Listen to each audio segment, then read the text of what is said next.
May 23rd, 1934, 4:47 a.m. Henry Methvin hears tires on gravel outside his Louisiana farmhouse, a sound he knows too well. Clyde Barrow's stolen Ford V8, the one Methvin helped steal in Arkansas 3 weeks ago. The car keys are already in Methvin's pocket, given to him 2 nights earlier as a trust signal. But trust isn't what's happening here. For 3 weeks, Methvin's been feeding locations to Frank Hamer, the Texas Ranger, who promised him a full pardon. The problem? Clyde wasn't supposed to come back tonight. He was supposed to be in Missouri. 3 knocks on the door. Clyde's signature knock. Methvin's father sleeps upstairs. 200 yards out, 6 lawmen hide in the tree line, rifles ready. Methvin sits frozen at his kitchen table, those keys burning in his pocket like evidence. Clyde's voice cuts through. "Henry, you got coffee? We need to talk about tomorrow." Tomorrow, the robbery Methvin already told Hamer about. He opens the door, keys still in hand. Clyde smiles, trusting completely.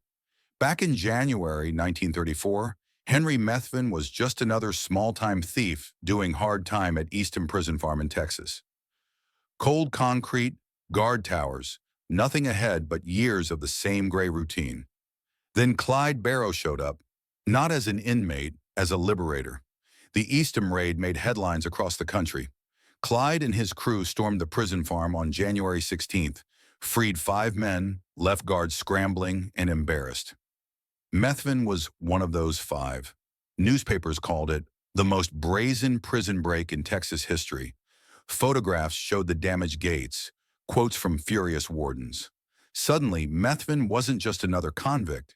He was inside the Barrow gang. Driver, lookout, trusted member of the most wanted crew in America. He rode in the back seat while Bonnie and Clyde became legends, their faces plastered on wanted posters in every state. America saw romantic outlaws on the run, rebels against the system. Methvin saw the reality: sleeping in stolen cars, eating cold beans from cans, constant movement, never safe. By April, he'd already made contact with Frank Hamer. The deal was simple: locations for a pardon. One night in Oklahoma, Clyde handed Methvin a stack of stolen cash. "Count it," he said. Methvin counted nearly $3,000 and realized something crucial. He was trapped. The money wasn't freedom, it was chains. But Clyde gave him something else that made betrayal inevitable. Late April 1934, somewhere outside Tulsa in a parking lot behind a closed diner, Clyde tossed Methvin a set of Ford V8 keys. Just like that. No ceremony, no speech. "You're the only one who won't run," Clyde said, lighting a cigarette. The keys felt heavy, metal still warm from Clyde's pocket. They meant total trust, access to the car, knowledge of where they'd go next, responsibility for keeping the operation moving. This was the car that had outrun police in 4 states, the vehicle that meant survival. That same week, Frank Hamer tracked Methvin's family to Louisiana. Hamer was a legend himself, former Texas Ranger, 6'3", stone-faced, relentless as weather. He'd hunted outlaws across the Southwest for decades, killed more than 50 men in the line of duty. His offer was direct, delivered in a voice that didn't negotiate. Full pardon for Methvin if he delivered Bonnie and Clyde. Methvin's father, Ivan, a Louisiana farmer with a 5th-grade education and a criminal son he couldn't protect, pressured him hard. "Take the deal or we all go down," Ivan said, hands shaking. They met in secret in Gibbsland, Louisiana, at a roadside cafe where nobody asked questions and the coffee tasted like rust. Methvin slid Hamer the first piece of intel: routes through Oklahoma, places Clyde felt safe, patterns he'd noticed. Hamer slid back a typed letter, pardon guarantee, signed by officials whose names carried weight. Methvin held both, the car keys in one hand, Hamer's promise in the other. Same metal, different futures. But Hamer wanted more than one tip. He wanted Methvin to stay inside the gang, feed information continuously, become the wire that would eventually strangle them. The next robbery would test everything. May 1934, Methvin rode through Oklahoma and Texas in the back seat of that Ford V8, keys jingling in his pocket like loose change. The routine never changed: constant movement, sleeping in the car with pistols under pillows, stealing gas from rural stations in the dead hours, always watching mirrors for pursuit. Clyde's paranoia was getting worse with each passing week. He'd change routes mid-drive for no reason, double back through towns they'd already passed, test Methvin's reactions with sudden questions. "You see that car?" Clyde would ask, pointing at nothing in particular. FBI.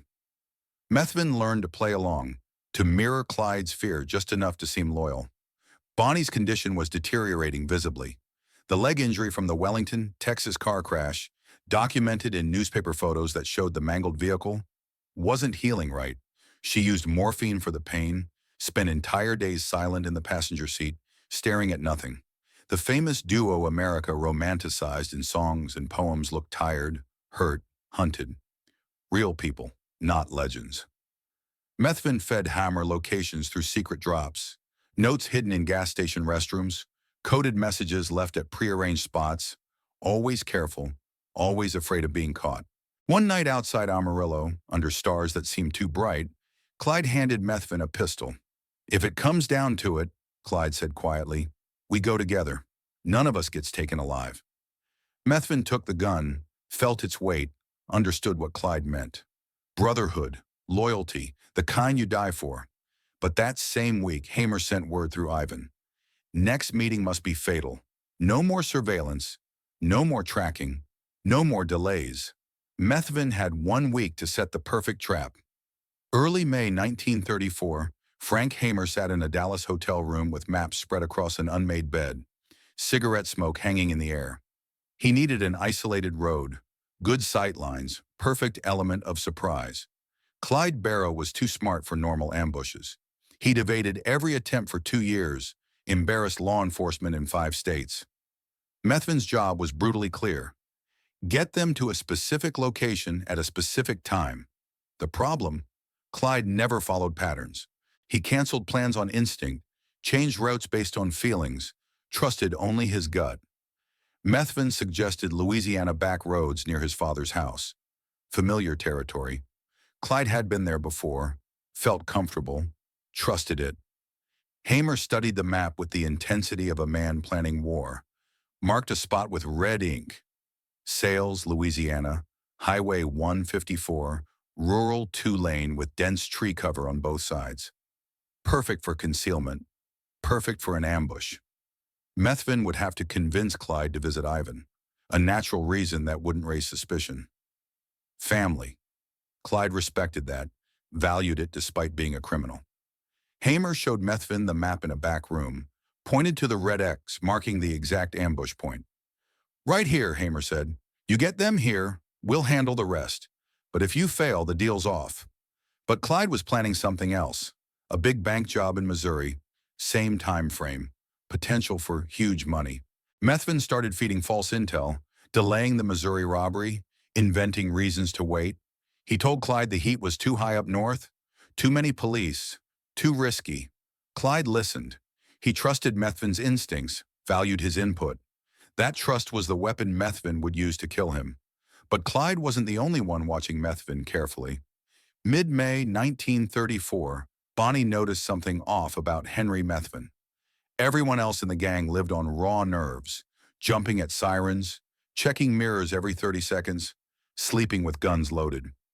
Methvin seemed steady, almost calm, too calm. She told Clyde one night while Methvin was outside the car pumping stolen gas. "Something's off with Henry. He's not scared enough." Clyde defended him immediately, almost angry at the suggestion. "He's solid. I busted him out myself. He owes me his life." Bonnie wasn't convinced.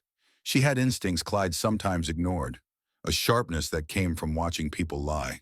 She started asking Methvin odd questions, probing gently. Where did he grow up?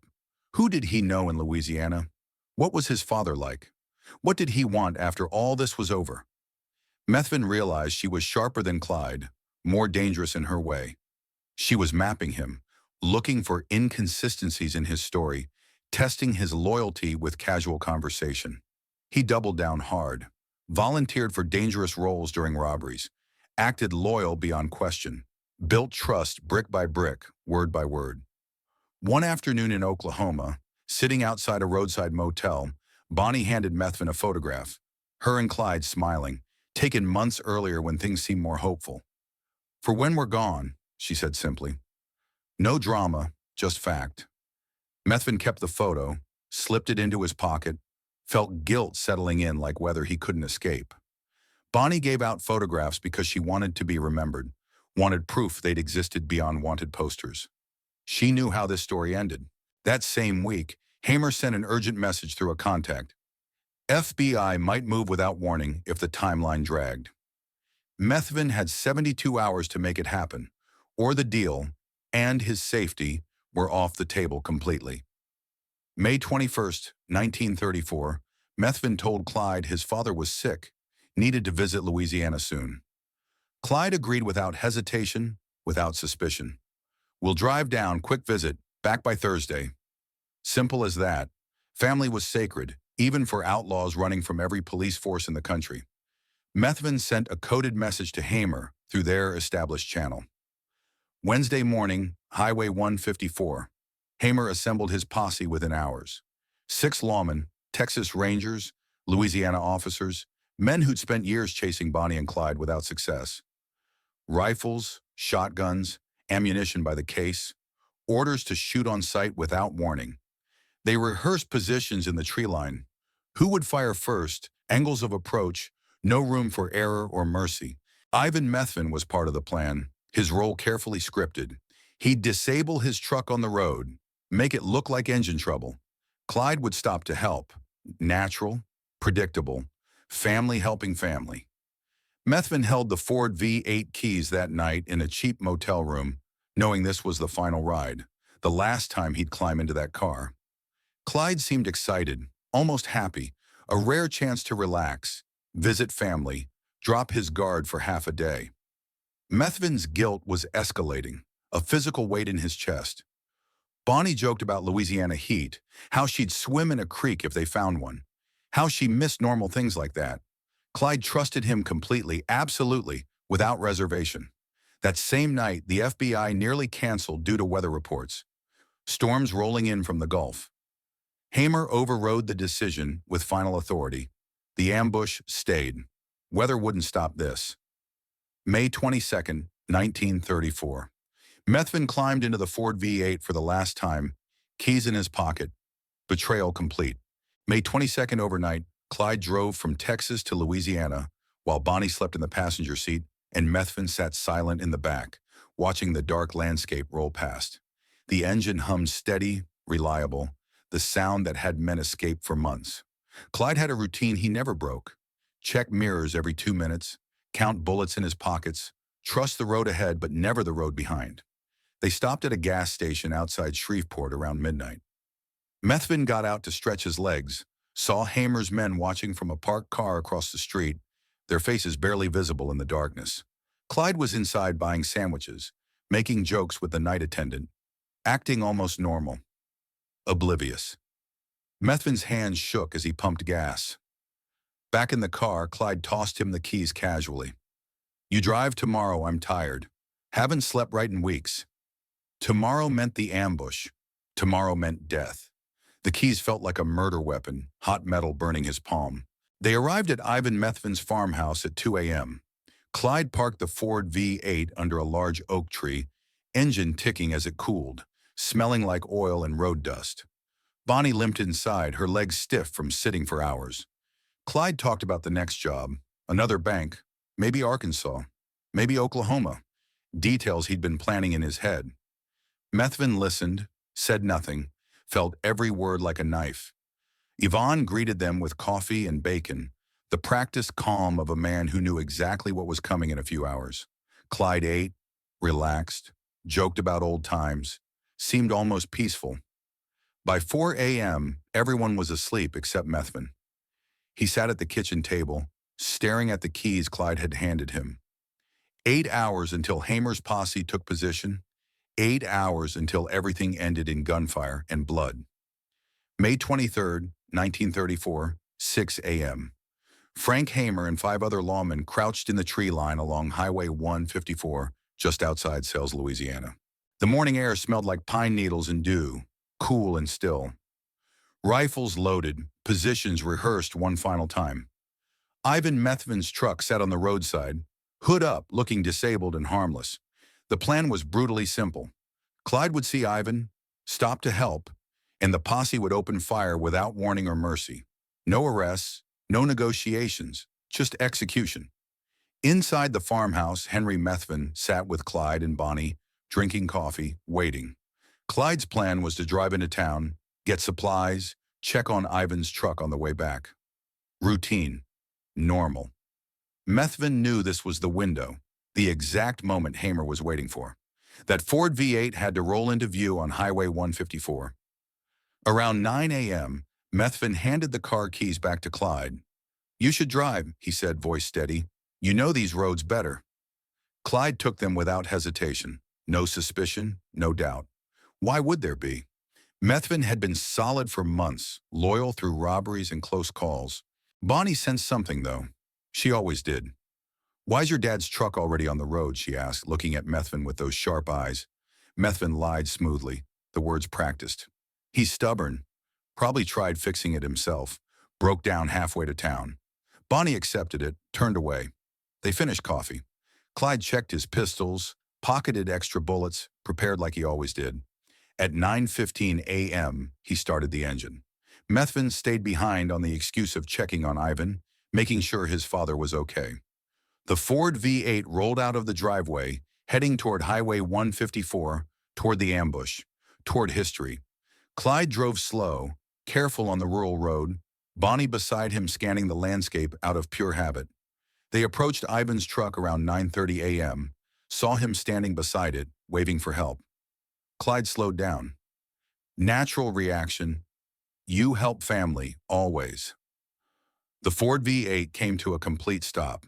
6 lawmen emerged from the tree line like ghosts becoming solid. 130 rounds fired in 16 seconds. The sound was deafening, impossible, final. The posse later documented it in official reports. Clyde died instantly, multiple gunshot wounds to the head and chest. Bonnie died seconds after, the coroner's report eventually showing over 50 bullet wounds in her body. The car was shredded, glass everywhere, metal punctured like paper, seats soaked with blood. Back at the farmhouse, Henry Methvin heard the gunfire. Distant but unmistakable, rapid like a drum roll, then silence. He sat at the kitchen table, staring at nothing, hands shaking. Frank Hamer returned 20 minutes later, boots heavy on the wooden porch. "It's over," he said simply. Methvin walked outside, saw the Ford V8 being towed away on a flatbed, bullet-riddled, windows shattered, blood pooled in the seats and dripping onto the road. Bonnie and Clyde's bodies were covered with white sheets, shapes barely recognizable. Newspapers exploded within hours. Bonnie and Clyde killed in Louisiana ambush. The nation celebrated, finally justice, finally closure. Hamer protected Methvin's identity. His name stayed out of all official reports, buried in sealed documents. Methvin received the pardon as promised, signed papers that made him legally free. Hamer handed him the car keys as a souvenir, pulled them from Clyde's blood-soaked pocket. Methvin looked at them, threw them in a roadside ditch, but the story didn't end with the bullets. Minutes after the ambush, Hamer told Methvin to stay inside the farmhouse, out of sight, away from the growing crowd. Investigators swarmed Highway 154. Photographers took pictures of everything: the car, the bodies, the weapons found inside. The public wanted proof, needed to see it was real. By noon, the photographs were in newspapers coast to coast. Bonnie's hand visible through shattered glass. Clyde slumped over the wheel, blood everywhere. America's Most Wanted finally stopped. Methvin's name wasn't mentioned anywhere in the press. Hamer kept his word completely. The official story was clean and simple. Law enforcement tracked them through good detective work, set up an ambush, executed it perfectly. No informant, no betrayal, just professional police work. Methvin received a full pardon within days, signed and notarized by Louisiana officials. He was legally free, a clean slate, as if Eastham Prison had never happened. Yvonne Methvin became the local pariah overnight. Everyone in sales knew he'd helped set the trap. Neighbors stopped talking to him. His truck, the one used as bait, became a town legend. People would drive past slowly, point, whisper. Years later, kids would dare each other to touch it. Hamer wrote a secret report crediting Methvin's cooperation, detailing every meeting, every piece of intelligence shared. He sealed it, locked it away in official files. It wouldn't surface publicly for decades. Methvin tried to feel relief, tried to feel the freedom he'd bargained for. But freedom didn't feel like he thought it would. Everywhere he looked, he saw Ford V8s parked on streets. Everywhere he went, people talked about Bonnie and Clyde. And everywhere, always, he heard Clyde's voice asking for coffee. June 1934, Henry Methvin tried to live a normal life in Louisiana. He couldn't. Every town he visited, every bar he entered, people talked about Bonnie and Clyde's death. Newspapers ran anniversary stories weekly.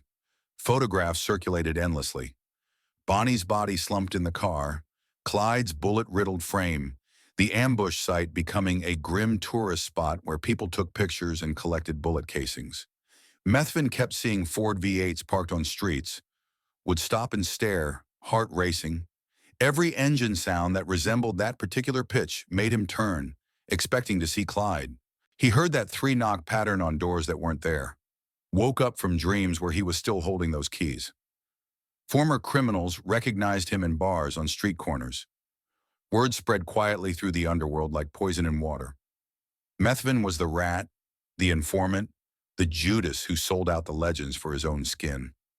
Multiple attempts on his life followed within months.